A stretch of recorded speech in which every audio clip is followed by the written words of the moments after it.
Some people cry when they're sad, others cry when they're angry, some cry when they're overwhelmed, and strangely, some people cry when they're happy. A wedding, Yeah. a kind gesture, a beautiful song, someone finally saying, "I understand." But here's the part nobody talks about. Sometimes the tears arrive before the person even knows what they're feeling. And that raises a fascinating question. Are these people actually more emotional? Or is something else happening beneath the surface? Because crying isn't simply what happens when you're sad. It's one of the most complicated emotional signals the human brain produces. And the reason someone cries easily may reveal much more about how they process the world than about how weak they are. Let's start with something surprisingly simple. Crying isn't one emotion. It's a response that can accompany many different emotional states. Sadness can trigger it, so can anger, fear, frustration, relief, empathy, overwhelming happiness. Even moments that feel deeply meaningful can produce tears. Research on positive emotion has found that extremely positive experiences Can sometimes produce expressions we normally associate with negative emotion, including crying. That's why saying, "she cries easily because she's sad," can be completely wrong. She might not be sad at all. She might be overloaded. And that's our first clue. Imagine someone receiving a tiny criticism, nothing cruel, nothing devastating, just, "I expected you to do this differently." They nod, they say, "Okay." Then their eyes start filling with tears, and immediately someone says, "Why are you crying? It's not that serious." But that's assuming the tears are proportional to the sentence. Human emotion doesn't always work that way. The visible event might be small, while the internal emotional load is enormous. Perhaps they've been stressed for weeks. Perhaps they've been holding frustration in. Perhaps they're exhausted. Perhaps that one sentence touched something much deeper. The criticism wasn't necessarily the entire cause. It may simply have been the final drop. This is why emotional crying is difficult to interpret from the outside. You see the trigger, you don't see the accumulation. Research into crying emphasizes that emotional tears can arise from complex combinations of internal state, social context, and appraisal rather than from one simple emotion. So the person who cries over something small may not actually be reacting only to that small thing. They may be reacting to everything that came before it. And that changes the question. Instead of, Why are they overreacting? What else might their nervous system be carrying? Now we're entering a more interesting area. There is a personality trait researchers call sensory processing sensitivity, or SPS. It isn't a disorder, it isn't a diagnosis, and it doesn't mean someone is automatically highly sensitive in the everyday sense. But research describes higher SPS as involving greater sensitivity to internal and external stimuli, stronger emotional reactivity, and deeper processing of information. Imagine two people watching the same movie. One sees the story, the other notices the character's expression, the music underneath the scene, the silence before the dialogue, the reason the character hesitated, the emotional meaning behind what wasn't said. they're receiving more layers. Now imagine that happening outside movies. Someone walks into a room, they notice the atmosphere immediately. Someone says, "I'm fine," but their voice sounds different. A friend smiles, but something about the smile doesn't feel genuine. A conversation ends, and they keep thinking about it long afterward. That doesn't prove they're more intelligent. It doesn't mean they're more emotionally mature. But some people genuinely appear to process emotional and sensory information with greater sensitivity. And when emotional input becomes intense enough, Tears may become one of the body's ways of expressing that intensity. The important word here is may. sensitivity is not the same as crying, but it can help explain why some people experience certain situations more intensely. Here's a situation many people misunderstand. Someone has had a terrible day. Nothing catastrophic happened, but everything happened. Messages, deadlines, noise, people asking questions, a disagreement, a forgotten task, 100 tiny decisions. Eventually they sit down and start crying. Someone asks, "What happened?" And they answer, "I don't even know." That answer might actually be honest. Sometimes the person doesn't have one clear reason. Their emotional system has simply reached capacity. Research on sensory processing sensitivity describes greater reactivity to environmental and internal stimuli, with overstimulation being one of the challenges reported among people higher in the trait. Think of it like carrying several bags. One bag isn't heavy, neither is the second, but eventually your hands hurt. The last bag didn't cause the exhaustion, it revealed it. This is why someone can suddenly cry while doing something completely ordinary, washing dishes, driving home, sitting in bed, Trying to answer an email, the brain isn't necessarily saying this event is devastating. It may simply be saying, I have reached my limit. And tears can become part of that release. This one confuses people constantly. Someone is furious, their voice rises, their face changes, then suddenly they start crying. And now everyone assumes they're becoming emotional because they're sad. Not necessarily.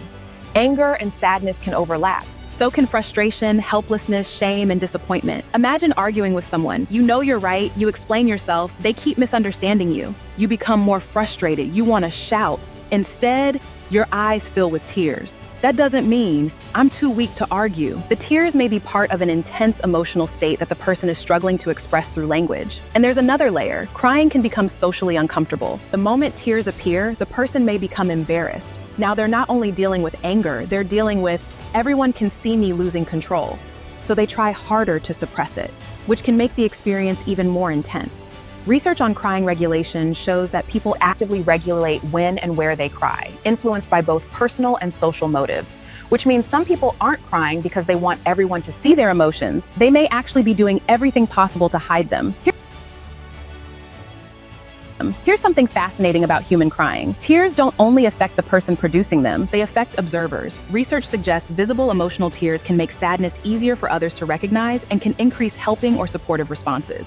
In other words, tears are partly social communication. Imagine someone saying, "I'm okay." Now imagine the same person saying, "I'm okay," while tears are running down their face. The words haven't changed, but the message has. The tears communicate information the sentence doesn't. This may help explain why crying can sometimes bring people closer. A person who struggles to explain what experiencing may communicate vulnerability without saying much at all. And historically, that may have been useful. One influential evolutionary account proposes that emotional crying functions partly as a distress signal that can encourage pro-social responses from other people. So tears aren't necessarily a failure of communication. Sometimes they are communication. Now think about the person who cries when someone else cries. They aren't experiencing the original event, yet their eyes fill anyway. A friend tells them about losing someone. They start tearing up. A stranger receives good news. They become emotional. They watch an athlete finally achieve something after years of failure. Tears. They hear a parent talk proudly about their child. Tears again. What's happening? One possibility is emotional resonance. Human beings constantly respond to other people's emotional states. And research on sensory processing sensitivity has specifically investigated heightened responsiveness to other people's emotional expressions. In one fMRI study, people higher in sensitivity showed greater neural responses to emotional facial expressions, particularly involving close others. That doesn't mean every person who cries easily has high SPS, but it gives us a useful framework. Some people don't just understand another person's emotion, they seem to feel its presence more strongly. And that can make emotional moments hit harder, which brings us to something fascinating. Sometimes the person crying isn't thinking, "I'm sad for you." Their body may simply be responding before their conscious mind has put words around the experience. This seems almost contradictory. If tears equal sadness, why do people cry when they're incredibly happy? Graduations, weddings, births, reunions, unexpected kindness, a song that suddenly brings back an old memory. Research on what is sometimes called dimorphous emotional expression suggests that extremely positive emotions can produce expressions typically associated with negative emotions, such as tears. One proposed explanation is that these expressions may help regulate overwhelming emotional intensity. Think about someone who has spent years working towards something. They finally achieve it. Everyone expects them to laugh. Instead, they cry. The tears aren't saying, "I'm unhappy." They may be saying, "This means more to me than I can contain right now." That's a completely different interpretation. And suddenly, crying becomes less about sadness and more about emotional intensity. Sometimes joy is simply too large to remain invisible. Now comes the darker side. What happens when someone grows up hearing, "Stop crying, you're too sensitive, there's nothing to cry about"? Big girls don't cry, be strong. They may learn something very quickly. Tears are unacceptable, so they suppress them. They leave the room, go to the bathroom, turn away, wait until they're alone. And this is where emotional regulation becomes important. Emotion regulation isn't simply about eliminating feelings, it's about how people manage emotional responses. And these skills develop through relationships and social environments, particularly during childhood. Research on emotion regulation emphasizes the role of caregiver, child, and broader family interactions in the development of regulatory processes. So two people can experience the same emotion, but have completely different relationships with crying. One thinks, I need to let this out. The other thinks, nobody can see this. Neither response tells us the entire story, but it tells us something about what they've learned. Let's return to that sentence. I don't know why I'm crying. Sometimes it means the person hasn't identified the trigger. Sometimes the trigger is too complicated to explain. Sometimes several emotions have collided, and sometimes the body has responded faster than conscious thought. That's one reason crying remains such a fascinating subject in psychology. We still don't have a single explanation for why emotional tears exist. Researchers have proposed several functions: communication, social bonding, distress signaling, emotion regulation, potentially self-soothing. The evidence is mixed, and the effects of crying can depend on the context and the person. So if someone tells you, I cry easily, there isn't enough information to conclude they're weak, they're unstable, they're highly empathetic, they have trauma, or even they're highly sensitive. Those might be possibilities. They aren't diagnoses, and that's exactly what makes the subject interesting. This is where popular psychology often gets carried away. You've probably heard, have a good cry, you'll feel better. But science doesn't support such a simple rule. Research investigating whether crying produces physiological recovery or emotional relief has produced mixed results.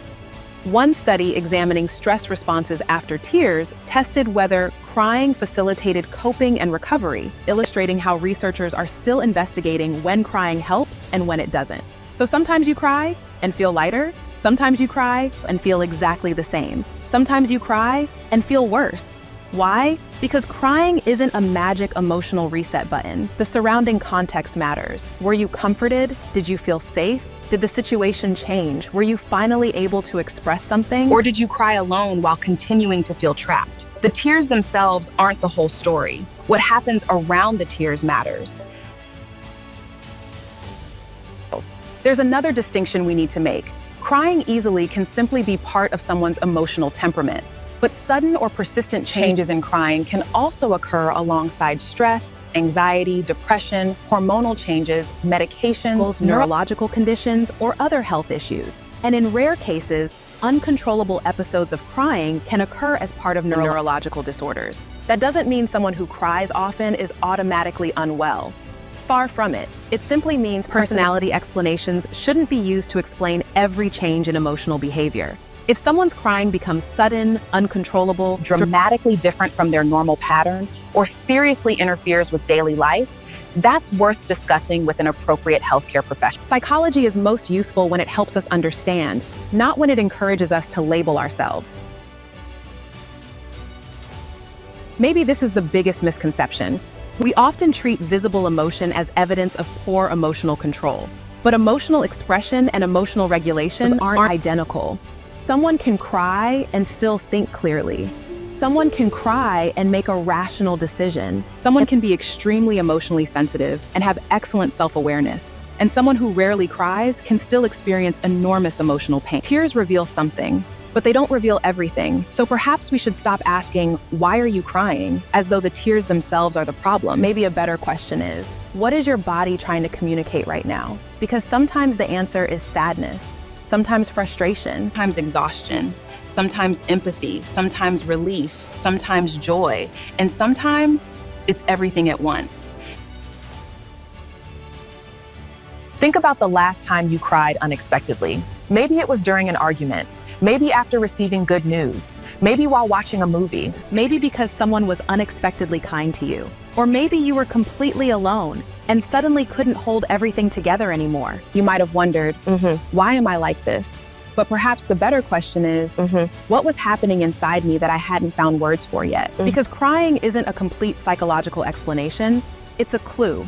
A visible sign that something inside you has reached enough intensity to cross into expression. And perhaps that's why tears can feel so exposing. They reveal something before we're ready to explain it. You can control your words. You can control your facial expression. You can say, I'm fine. But sometimes your eyes tell a different story. And maybe that's not weakness. Maybe it's one of the oldest forms of human communication we have. A signal that says, something matters here, something hurt, something moved you, something overwhelmed you, something touched you, something finally came out. So if you cry easily, don't immediately turn that into an identity. You aren't automatically weak. You aren't automatically traumatized. You aren't automatically more empathetic than everyone else. And you certainly aren't broken. You may simply experience certain emotions with greater intensity. You may process more of the emotional information around you. You may have learned to express feelings differently. Or you may simply be human in a way that is more visible than most. Because perhaps the real mystery isn't. And why do some people cry so easily? Perhaps it's, why did we ever decide that tears were something we should be ashamed of? Human behavior always leaves clues. And sometimes the smallest drop can reveal the biggest emotion. Until next time, stay curious.